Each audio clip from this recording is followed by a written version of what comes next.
আমি বরাবরই সবসময় সফল হওয়ার গল্পগুলো আমি কেন শেয়ার করি জানেন? কারণ এই পৃথিবীতে আপনি সফল না হলে, আপনার কাছে টাকা না থাকলে, আপনার বিপদের সময় না আপনি কাউকে খুঁজে পাবেন না। যাদেরকে আপনি আপন আপন ভাবেন, আপন মনে করেন, এসব না কেউ আপনার পাশে আসবে না আপনার খারাপ সময়। সো নিজের সমস্যা নিজেকে কাটাতে হবে, ঠিক আছে? কেউ আপনার পাশে আসবে না, কেউ আপনার কাছে এসে আপনাকে সাহায্য করবে না। আপনাকে উপরে উঠতে হবে, নিজের বোর্ডটা নিজেকেই তৈরি করে নিতে হবে, ঠিক আছে? বিপদের সময় কাকে না আপনি আপনার কাছে বা পাশে পাবেন না, ঠিক আছে? এই জন্য বসে থাকবেন না। এটা 2026, বসে থাকার সময় নয়। এই সালে এসেও যদি আপনি বসে থাকেন, তাহলে আপনার ছাড়া অন্য কারো ভবিষ্যৎ অন্য কারো হবে না। নিজের ভবিষ্যৎকে আলোকিত করতে চাইলে না, একটু উঠে দাঁড়ানোর চেষ্টা করুন।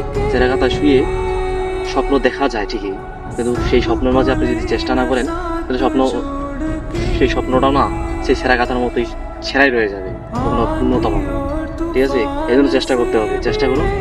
চেষ্টা ব্যতীত কখনো কেউ সফলতা অর্জন করতে পারে না। তো যাই হোক, এটুকুই বলার ছিল। ভালো থাকবেন সবাই, সবাইকে নমস্কার।